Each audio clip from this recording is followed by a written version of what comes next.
What's going on, guys? It's Red Bull Tanker, and welcome back to HBGs, the Korean War. This is turn 8. We are now into the summer months.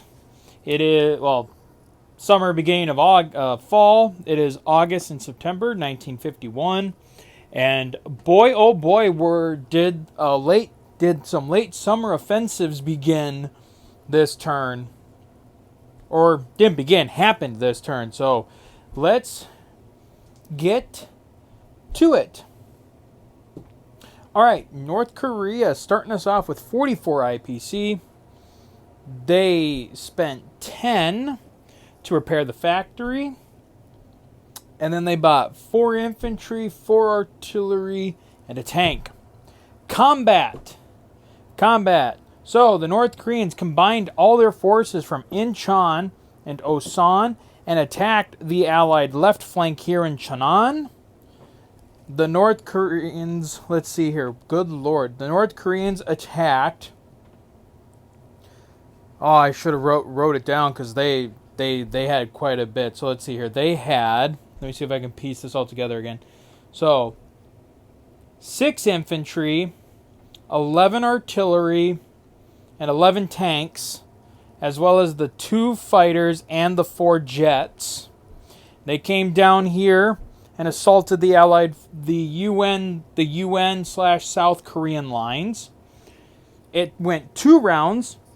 On the first round, the South Korean AAA, the gunners were taken completely by surprise and scored 0 hits. So the South Koreans were not looking good there. So then on the first round of combat, the North Koreans killed the South Korean AAA, 5 UN infantry divisions, 2 UN mechs, a South Korean tank, 4 UN tanks, while the North lost the 6 infantry. And then on round 2, the UN lost their 2 fighters and jet, while the North lost 2 artillery. So, the North Koreans were able to break the Allied front here in Cheonan at first. And then they didn't really do any non-combats other than moving their aircraft back to Seoul.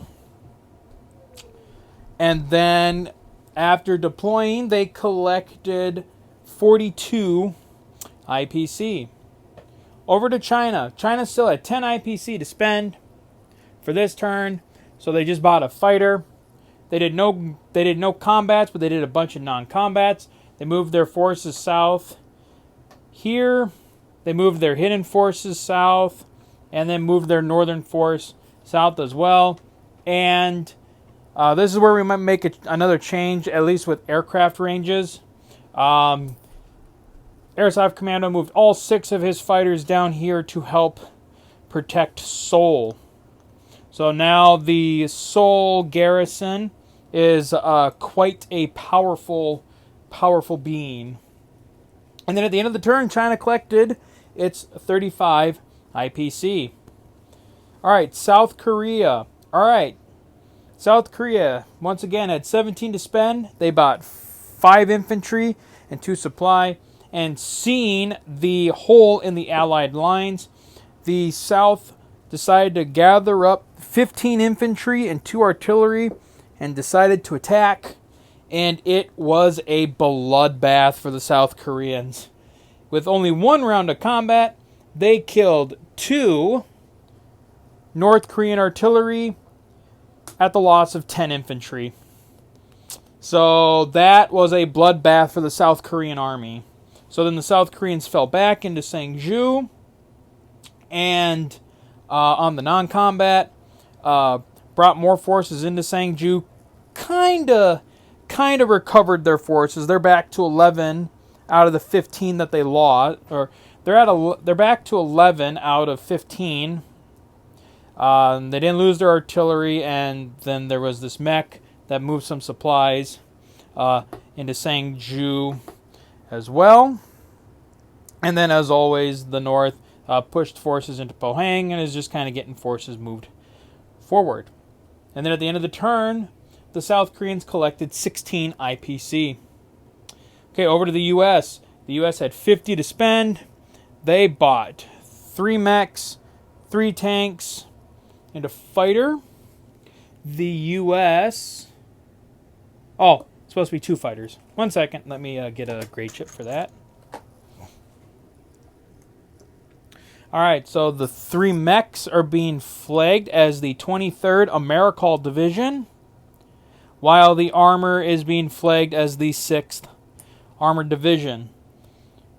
Combat. Alright, so the U.S. had 2 combats.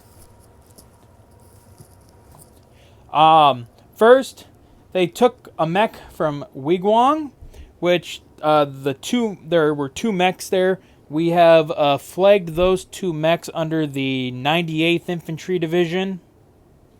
So 1 mech blitzed up into Osan and took that back for the Allies, while the bulk of the U.S. 8th Army, kind of having to go it alone, attacked Cheonan, along with a full armor complement and 2 mechs from the 45th Division out of Pusan.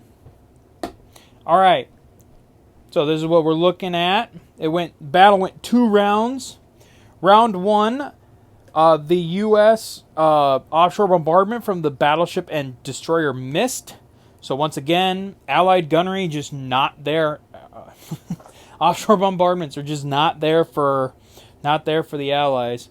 So on round 1, the U.S. killed 9 North Korean artillery and 3 North Korean tanks, while the U.S. lost 5 infantry and 5 mech. So Chesty Puller's Marines were wiped out, the 7th Infantry Division was wiped out, and the 3rd Infantry Division was wiped out. There was a mech that came over from Sangju that we roped in with the 45th Infantry Division. And then on the second round of combat, we killed the remaining 8 North Korean tanks at a loss of a mech and 2 tanks. So that also cleared out the 45th Infantry Division. So all that remained to take the territory was the 5th Armored Division. The U.S. forces in Korea have once again been very, very much gutted.